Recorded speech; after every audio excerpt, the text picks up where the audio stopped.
በዓለም ታሪክ ታይቶም ተሰምቶም በማይታወቅ ሁኔታ በአንድ አመት ብቻ 11 ቢሊዮን ዶላር ብር ከፍሏል። SpaceX የተባለውን በጠፈር ሳይንስ ጉዞ ላይ አተኩሮ እየሰራ ያለው ተቋም በመጀመሪያ ስመሰርተው ዋናው ግቤ ወደ ማርስ የሚደረገውን ጉዞ ወጪውን በመቀነስ ማርስን ቀኝ እንድንገዛት አስቤ ነው ይላል። እንደውም በአንድ ወቅት በግል የትዊተር ገጹ ላይ እንዲህም ብሎ ነበር። የሀብቴ ግማሹ የዓለምን ችግር እንዲፈታ ነው የምፈልገው፣ የተቀረው ግማሹ ደግሞ በማርስ ላይ የተረጋጋ ህይወት የሚኖርባት ከተማ እንዲፈጠር፣ መሬት ላይ ለምሳሌ የሰውና የእንስሳት ዝርያ ጨርሶ ሊጠፋ ቢችል፣ ለምሳሌ ሶስተኛው የዓለም ጦርነት ቢፈጠር ወይም እንደ ዳይኖሰር ያለ እንግዳ ፍጥረት ጨርሶ ቢያጠፋን ማርስ ላይ ህይወትን መቀጠል አለበት ይላል። ይህ ሰው በኤሌክትሪክ ሞተር የሚንቀሳቀሱ መኪኖችን የሚያመርተው ቴስላ የሚባለው ዝነኛ ኩባንያን ጨምሮ የበርካታ ኩባንያዎች ባለቤት ነው። የትራፊክ መዘጋጋት ከቀጠሮ ስላዘገየው ብቻ በመሬት ውስጥ መንገድ ሁሉ አስቆፍሯል። ዓለምን የራብ ችግር ብቻዬን መፍታት እችላለሁ ይላል። ወደፊት በሰው አእምሮ ውስጥ የሚቀበሩ ቺፕሶችን የሚያመርት ድርጅትም አቋቁሟል። እንደ አባቱ የሚጠላው ሰው ስለመኖሩ እንጃ። የዓለማችን ቁንጮ ቱጃር አወዛጋቢው ዝነኛው የጠፈር ሰው ኤለን መስክ የተወለደው ደቡብ አፍሪካ ፕሪቶሪያ ውስጥ ነው። እንደ አውሮፓውያን አቆጣጠር በሰኔ 28 1971 ሶስት ልጆች ላፈሩት ወላጆቹ የመጀመሪያ ልጅም ነበር። እናቱ ማይ መስክ ካናዳዊት ሞዴልም ነበረች። አባቱ ኤርሎ መስክ ደግሞ ሀብታም ደቡብ አፍሪካዊ መሐንዲስና ፓይለትም ነበር። ታዲያ እንዳልመታደል ሆኖ ኤለን መስክ ገና የ10 ዓመት ልጅ ሳለ ወላጆቹ ፍቺ ፈጸሙ።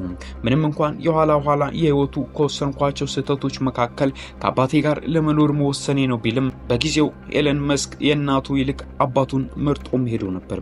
ነገር ግን እናቱ የቤተሰቡ አካል ብቻም ሳትሆን ራሷ ቤት ናት እንዲሉ 2 ዓመታትን ከአባቱ ጋር ከኖረም በኋላ ጓዙን ጠቅልሎ ወደ እናቱ ተመለሰ።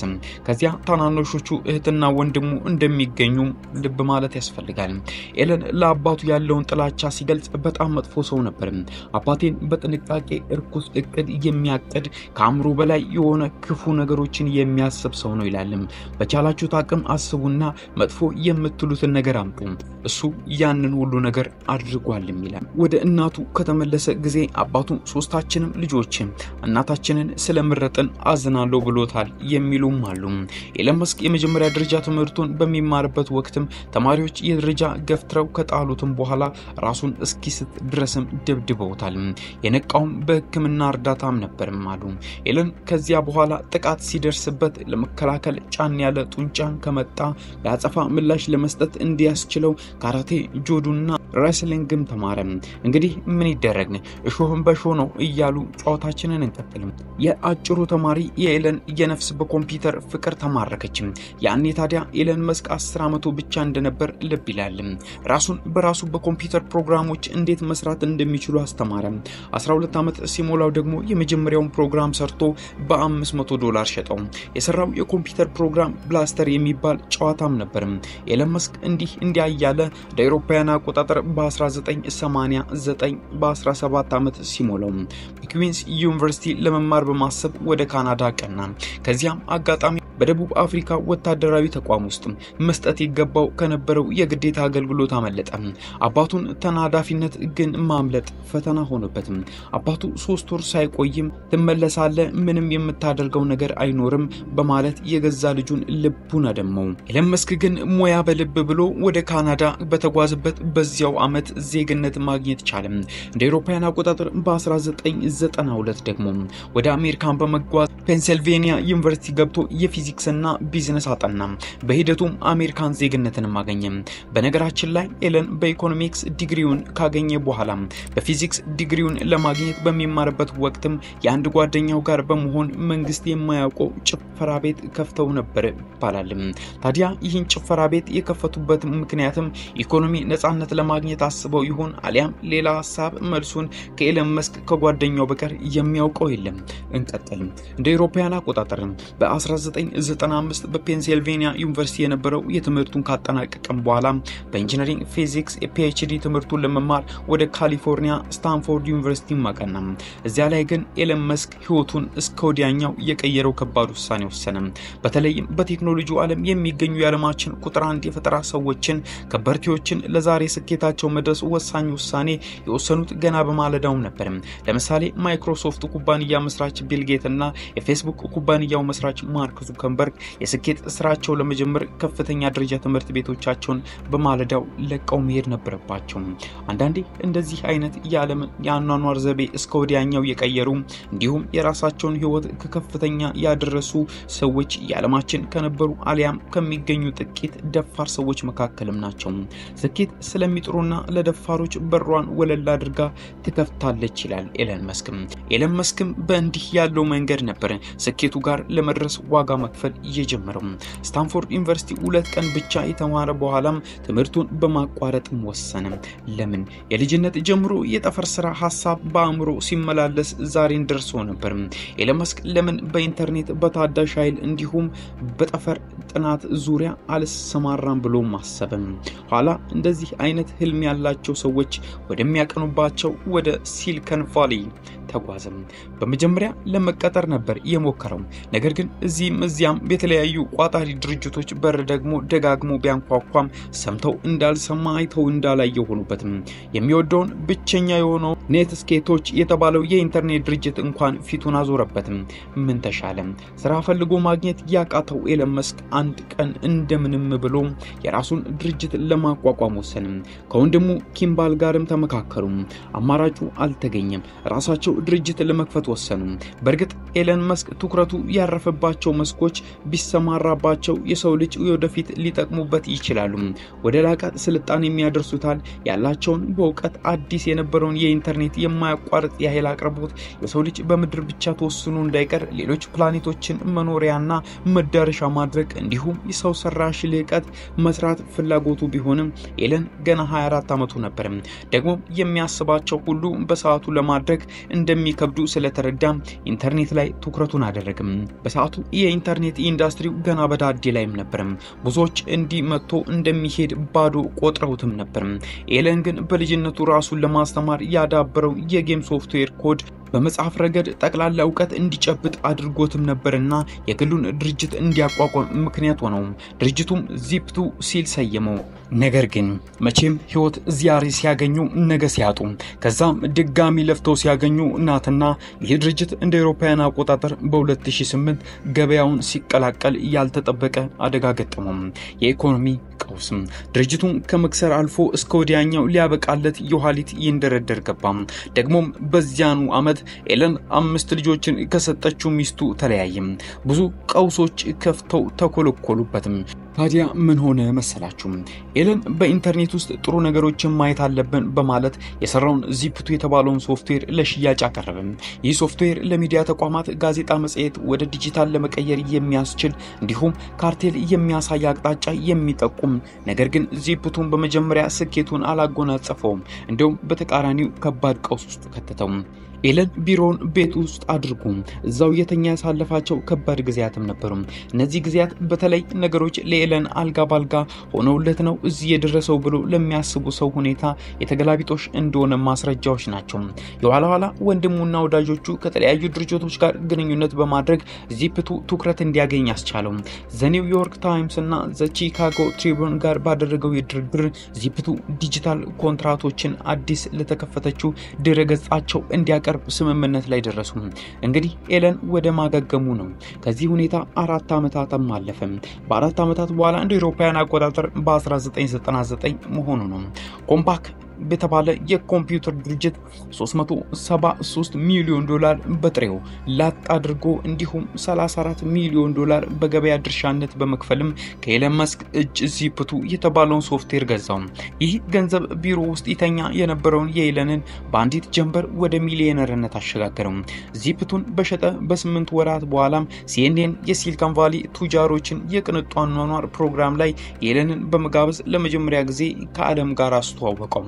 ኤለን መስክ ክፍተትን የማየትና ችግሮችን የመፍታት ጥማት አለበት ይባላል። እንደውም በአንድ ወቅት እስኪ ይህን ኋላ ቀር የሆነ የባንክ አሰራር ኢንዱስትሪ እንቀይር ሲልም ተደምጦ ነበር። ኤለን የመጀመሪያ ድርጅቱን በመሸጥ በየወሩ X.com የሚባል ድርጅትን መሰረተ። በኦንላይን ስርዓት አማካኝነትም እንደ ባንክ ያሉ ተቋማት በክፍያ ስርዓታቸውን በጥሬ ገንዘብ ለማድረግ ይልቅ በኢሜል እንዲከፍሉ የሚያስችላቸው ድርጅትም ነው። ነገር ግን ምንም እንኳን ድርጅቱ ስኬታማ የሆነ ቢመጣም አንድ አመት ከግማሽ በስራ ውስጥ ከቆየ በኋላ የድርጅቱ ባለድርሻዎች ኤለን መስክን ድንገት ከኃላፊነት አነሱትም። እዚህ ላይ ውሃውን ከጥሩ ነገርን ከስሩ ነውና የሆነውን እስኪ ከስሩ አብረን እንመልከት። እንደ አውሮፓውያን አቆጣጠር በ2000 መግቢያ አካባቢ ኤለን መስክ ትዳር መስርቶ ነገላረሙን ረስቶ ሰነባብቶ ሲመለስ የራሱን ድርጅት ከመንበሩ አውርደው በቦታው ሌላ ሰው ሾሞ ጠበቁት። ኤለን ምን በበደልኩ ነው እንዴት ተደረገብኝ ብሎ ሲጠይቅ ለቦታው የምትመጥን ሰው አይደለህም ተባለ። ገና ኤለን የዚህ ክስተት ግርምት ወጥቶለት ሳያልቅም በፊት እንደ አውሮፓውያን አቆጣጠር በ2002 eBay የተባለው እቁ ድርጅት X.com የተባለውን ድርጅት በ1.5 ቢሊዮን ዶላር ገዛው። ኤለን በመጀመሪያው ቢሊዮን ዶላር ወደ ኪሱ አስገባም። በነገራችን ላይ X.com ያውኑ ፓይፓል መሆኑ ልብ ይበሉ።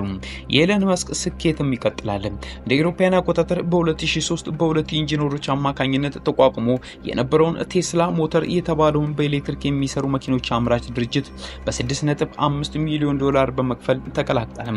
ታዲያ ኤለን ይህን ዘርፍ ለምን መረጠ ብለን ብንጠይቅም የዓለም የአየር መበከል አሳሳቢ ደረጃ ላይ ስለደረሰም የኤሌክትሪክ መኪና መስራት ዓለምን እንደመታደግ የተሻለ ከማድረግ አንፃር ነው የሚል መልስም እናገኛለን። ነገር ግን መቼም ህይወት ዚያሪ ሲያገኙ ነገ ሲያጡ ከዛም ድጋሚ ለፍተው ሲያገኙ እናትና ይህ ድርጅት እንደ አውሮፓውያን አቆጣጠር በ2008 ገበያውን ሲቀላቀል ያልተጠበቀ አደጋ ገጠመው። የኢኮኖሚ ቀውስ ድርጅቱን ከመክሰር አልፎ እስከ ወዲያኛው ሊያበቃለት የኋሊት ይንደረደር ገባ። ደግሞም በዚያኑ አመት ኤለን 5 ልጆችን ከሰጠችው ሚስቱ ተለያየ። ብዙ ቀውሶች ከፍተው ተኮለኮሉበት። ነገር ግን ኤለን መስክ ሁሉንም ችግሮቹን በብልሃትና በጥበብ ያለፈ ምናልባት እዚህ ጋር ኢትዮጵያውያን እንደሚሉትም ብዙ በኢትዮጵያውያን ባህልና ሃይማኖት የማይመቹ ነገሮች እንዳሉ ሆነው ማለት ነው። ሁሉንም በስኬት ያለፈ በአብት ላይ ሀብትን እየጨመረ በዝና ላይ ዝናን ያካበተ አሁን እስከሚገኝበት የዓለማችን ቁጥር 1 ባለ ሀብት ሰውነትም ደረሰ። ታዲያ ኤለን መስክና ማርስ ምን አገናኛቸው? እስኪ እንመልከት። SpaceX እና የቴስላ ዋና ስራ አስፈጻሚ የሆነው ኤለን መስክ በተለይም በማርስ ላይ በማተኮር ለጠፈር ምርምር ትልቅ አቅም እየፈጠረም ይገኛል። ስለ ማርስ ያለው ራዕይና እቅዶቹንም ሲናገር የማርስ ቀኝ ግዛት አንደኛው ነው። ኤለን መስክ በማርስ ላይ የሰው ልጆችን ህልውና ለማረጋገጥ እንደ መንገድ የሰው ሰፈር መመስረትን ያለማል። ማርስ የብዙ ፕላኔቶች መንትያ መሆኗን ለሰው ልጆች የረጅም ጊዜ ህልውና በተለይም በምድር ላይ ሊደርሱ ከሚችሉ ዓለም አቀፍ አደጋዎች አንፃርም አስፈላጊ ነው ተብሎም ያምናል። ማርስን ሁለገብ ፕላኔት ማድረግ ኤለን መስክ በማርስ ላይ ራሷን የምትችል ከተማ መኖር ለሰው ልጆች እንደምትክ ያገለግላል ሲል ይናገራል። ይህ ሐሳብም የታቀደው ምድር ከተፈጥሮ አደጋዎች ከኒውክሌር ጦር ወይም ከሌሎች ያልተጠበቁ ክስተቶች የሉና ስጋቶች ሲገጥማት ይችላል የሚል ስጋትም እንዳለበት ያከላል። SpaceX ሰዎችንና ጭነትን ወደ ማርስ ለማጓጓዝ የተነደፈውን ስታርሺፕ የጠፈር መንኮራኩር እየሰራ ነው። ስታርሺፕ ሙሉ ለሙሉ እንደገና ጥቅም ላይ ሊውል የሚችል ሲሆን ይህም የጠፈር ጉዞን ዋጋ በእጅጉ ይቀንሳል። ኤለን መስክ ስታርሺፕ በአንድ ጊዜ ወደ 100 የሚጠጉ ሰዎችን የመሸከም አቅም እንዳለው ይናገራል። የማርስ ተልእኮች ታዲያ ምን ይመስላሉ? ኤለን መስክ የሰው ልጆችን ወደ ማርስ ለመላክ ትልቅ የጊዜ ሰሌዳም አቅርቧል። ይህም በመጀመሪያ የተሳፈሩ ተልእኮችን በ2020ዎቹ አጋማሽ ላይ ሊከሰቱ እንደሚችሉም ጠቁሟል። ግቡ በሚቀጥሉት 10 ዓመታት ውስጥም በማርስ ላይ ቋሚ የሰው ልጅ መኖሪያን መፍጠርንም ያለማል። ኤለን መስክ ፕላኔትን ማቦቅና የሰው ልጅ ህይወት ለመደገፍ ጥቅጥቅ ያለ አካባቢ መፍጠርን ሲያካትትም የሚችሉ ማርስን እንደ ምድር እንደምትመስል ስለ ቴራፎርም ጽንሰ ሐሳብ ተወያይቷል። ይህ ሐሳብ በጣም ግምታዊና በርካታ የሳይንስና የቴክኖሎጂ ፈተናዎች የሚያቀርብ ቢሆንም ማርስን ለመኖሪያነት ምቹ ለማድረግ የማስክን የረጅም ጊዜ ራዕይ ያንጸባርቃልም ተብሏል። ታዲያ በዚህ ጉዳይ ላይ ቴክኒካል ተግዳሮቶችን እንመልከት። ወደ ማርስ የሚደረገው ጉዞ የህይወት ድጋፍ ስርዓቶችን፣ የጨረር ጥበቃን፣ ዘላቂ መኖሪያዎችንና የፕሮፌሽን ቴክኖሎጂን ጨምሮ ጉልህ ቴክኒካል ፈተናዎች ያቀርባል። ስፔስኤክስ ቀጣይነት ባለው ምርምርና የልማት ለነዚህ ተግዳሮቶች መፍትሄዎች በንቃት እየሰራው ነው ሲልም ተደምጧል። ኢኮኖሚያዊ ጠቀሜታው በማርስ ላይ የሰው ሰፈራ መመስረት ከፍተኛ መዋዕለ ንዋይ ሀብትን ይጠይቃል። የቴክኖሎጂ እድገትንና የማስጀመሪያ ወጪዎችን መቀነስ በመጨረሻም የማርስን ቀኝ ግዛት በኢኮኖሚያዊ አዋጭ ያደርገዋልን ብሎ ያምናል። አካባቢ ስጋቶችም ማርስ ፕላኔትን በቀኝ ግዛት የመግዛት ሐሳቡ በማርስ ስነ ምህዳር ላይ ስለሚኖረው ተጽዕኖና ከምድር ውጪ የሰው ልጆች መገኘትን ስለማስፋፋት ጥያቄዎችንም ያነሳል። የኤለን ማስክ ስለ ማርስ ያለው ራዕይ የሚመራው በፍላጎት በፈጠራና በሰው ልጆች ወደፊት ህይወት ለመጠበቅ ባለው ፍላጎት ነው። ለማሸነፍ ጉልህ የሆነ መሰናክሎች ቢኖርም ስፔስኤክስ በሮኬት ቴክኖሎጂና አሰሳ ላይ እያደረገ ያለውን ጥረት በጠፈር ጉዞ ሊቻል የሚችለውን ድንበር መግፋቱን ቀጥሏል።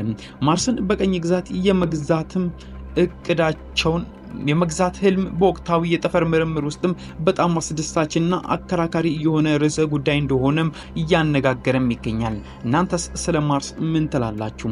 ባጭሩ የኤለን ማስክ ትላንቶችን በእንደዚህ ሁኔታ አቀረብንላችሁ። ስለተከታተላችሁን አመሰግናለሁ። እዚህ ግን አንድ ልብ እንድትሉ የሚፈልገው ነጥብ ኤለን ማስክ ከኢትዮጵያውያን ባህል፣ ሃይማኖትና ስነ ስርዓት ያፈነገጡ ምናልባትም ከዚያኛው ዓለም ጋር ግንኙነት ያላቸውን በርካታ ነገሮች እያደረገ እንደሚገኝ ለሁላችንም ግልጽ መሆኑን ልብ ልንል ይገባል። ነገር ግን ኤለን ማስክ እሱም በመስኩ እኛም በመስካችን የኢትዮጵያውያን ቀደምት ታሪክና ባህል ተመራማሪዎች፣ ቀደምት ሳይንቲስቶች እንደሆኑም ብዙ የታሪክ መጻሕፍት ያነሳሉ። ታዲያ ስለ ማርስ፣ ስለ ፕላኔቶች፣ ስለ ጠፈር በጠቅላላው ቀደምት ኢትዮጵያውያን ተመራማሪዎች እንደዘገቡት ሁላችንም ልብ ልንል ይገባል። ይህም ማለት ከኤለን ማስክ በፊት፣ ከስፔስ ኤክስ በፊት፣ ከአሜሪካን ናሳዎቹም በፊት፣ ከቻይና ከራሻ በፊት ቀደምት አባቶቻችን ስለ ጠፈር በቂ ዕውቀትም ነበራቸው። በቂ ምርምርም አድርገው በመጽሐፎቻቸው ከተበው ማለፋቸውን ሁላችንም ኢትዮጵያውያን እንዳንረሳው ልብ ልንለው ይገባል። አመሰግናለሁ።